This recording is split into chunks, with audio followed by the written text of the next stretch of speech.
Right, this is November to remember. Ndo mazuva acho akaitwa atiri. Tasangana zvekare muri yeZimbabwe pachannel yenyu patinokupai maupdates nezvinhu zvese zvinonga zvichiitika. Tisingataure nyaya yemagetsi iko zvino kuti apapi. Regedzai tipinde mumaupdates ezvinhu zvese zviri kuitika munyika. Mvura iri kubuda yakasviba sekuratidza sekuona kwamuri kuzviita apo. Imvura yakasviba kuita black. Amen.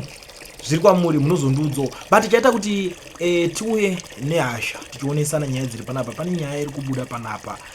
Hombe yavhurwa. Vanhu ava Hutsinye hutori natural huripo. At least ukatadzawo kushanda nevanhu kana kuti kuprovide zvinhu zvakanaka kuvanhu. At least chiitawo nice kwete kuwedzera kuda kutowedzera kutonga nedemo. Nyaya iripo panapa pari kunzi City of Harare has 4 ambulances proposes $1 US emergency service levy. Ndo nyaya irimo mudariro. Nyaya iyi mupindiro yairi kuita iri kunzi zvoni munhu anenge akuzobvisa $1 per each household.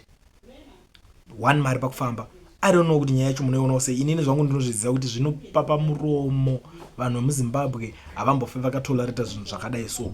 But I don't know kuti mimi munozvitorawo sei ende munozvionawo sei kana zvichinge zvadai so, because panapa mabudiro ari kuita zvinhu zvikaizvi zvinototsamwisa. Kufamba vachikolekta zvavo 1 mari pamunhu. Hanzi nebva taita futi nyaya yema-street lights inenge ichidiwa futi 1 mari.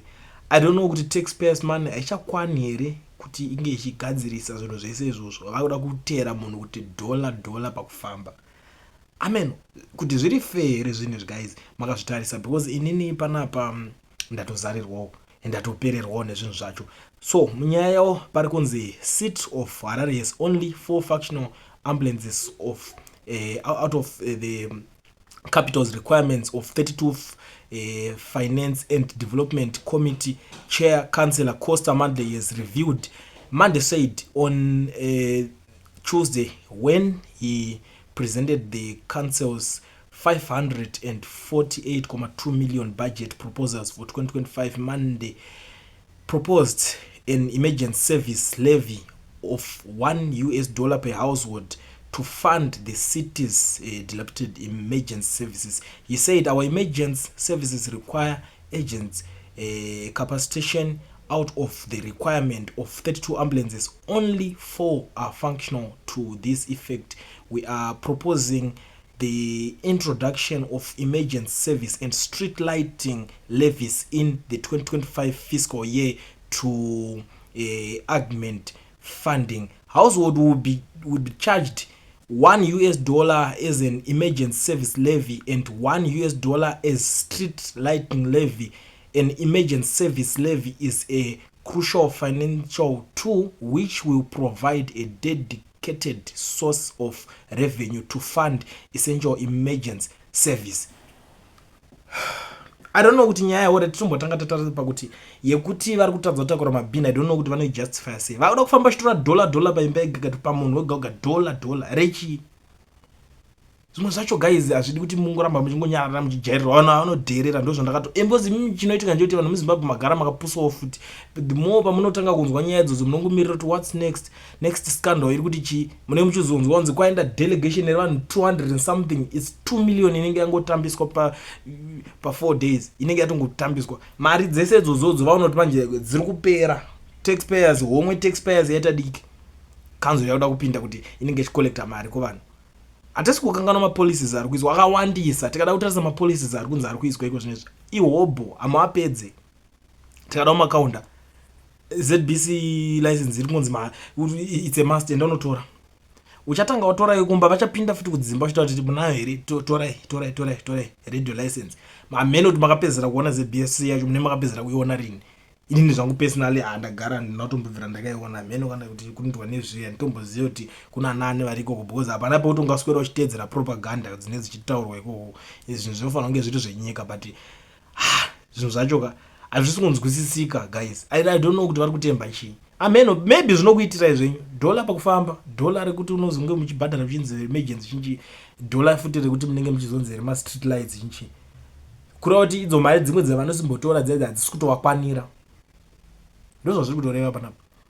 kutanga zvinhu zvemudeme zvekupema inini ndosaka nditaura kuti kana munhu achinge atadza unoona zviri kukunetsa siya vanhu vese vachanda kukanzurwa kana muri useless siya hamusi kugona kuchirana chikanziwe senai nazvo endore big mistake yakaitika iyo kuti makutanga kuuya netuma ideas zvekuti tobatanza dollar unoona kunga mari shoma iyo dollar racho iro ratengera nhonga kupi unofungidzira kuti ukashoterwa nedollar racho iro unoikwira komberiyo ukashoterwa nedollar racho unoita chicho unoita nedollar unopinda kana mushopu kana ndashoterwa nedollar iyo imari shoma iyo atidi kuita zvinhu zvisiri izvo mari ko dzimwe mari kana pari kunzi vanhu vakungoita mari ndo mabhiziro dzakuita pochikatwa dzimwe kozi vari kufungidzira kuti pamwe vanhu hatisi kuziva kuti dzimwe mari dzacho dziri kutorwa chirudzii I think ndo zvinenge zvakubatsira panapo.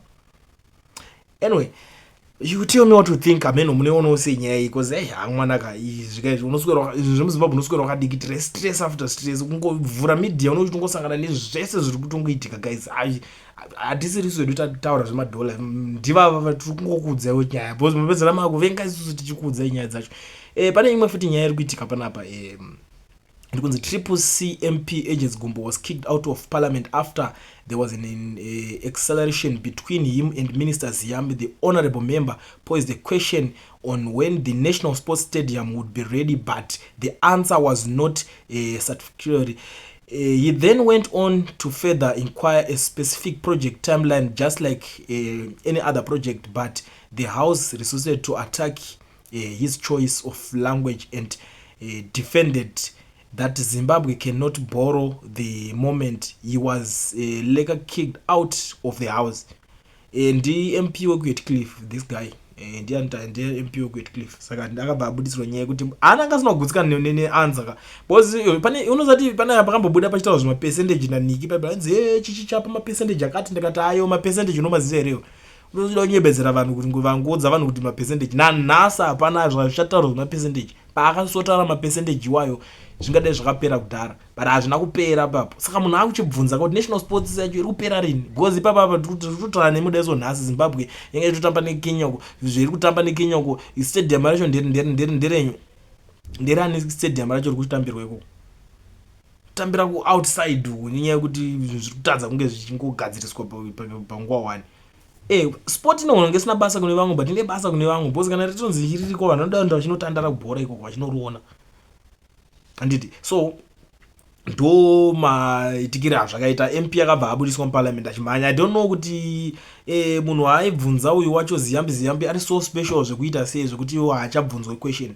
I don't know maZimbabweans zvimwe zvacho pamwe ndokunyanya kudzidza kwacho kunenge muchiita kuti ukabvunza maminister chaiwo wakutodzingwa muparliament wakutodhonzwa chinzi ansa yako yowapuwa ndiyo iyoyo hazvisi right futi zvinhu izvozvo panofanira kunge pachigadziriswa futi ipapo.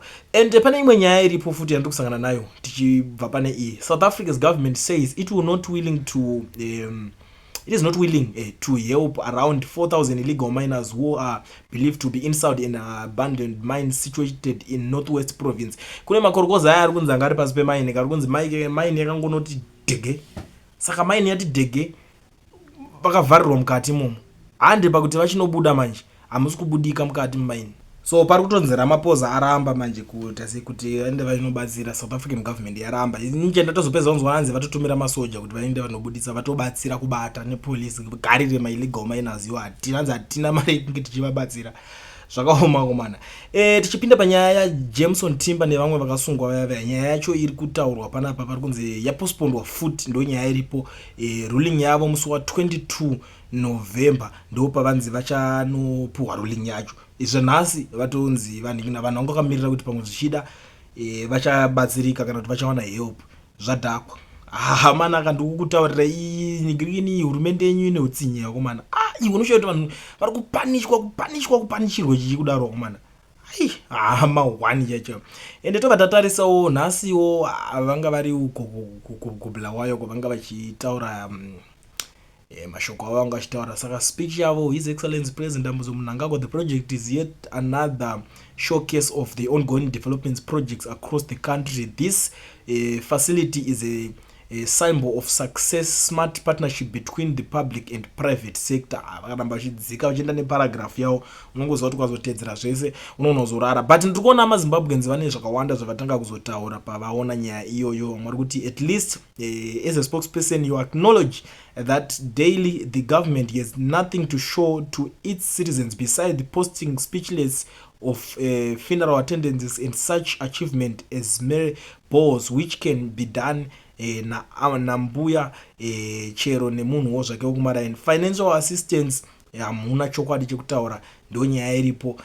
Wamwari kuti Mr. Mnangagwa is trying his best to demonstrate delivery cause he knows the clock is ticking. Citizens cannot unsee Moza Botswana and what will happen to SWAPO. There is no escaping the Southern African Spring.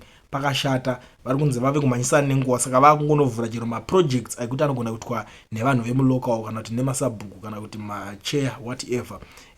Pakaipa vedwe zvizhinji zviri kutaurika. Umwe ari kuti wasting all those resources motorcade with 1 million of people driving V8 engines to go officially open zvinhu zvakadai so izvi sure very high opportunity cost is here.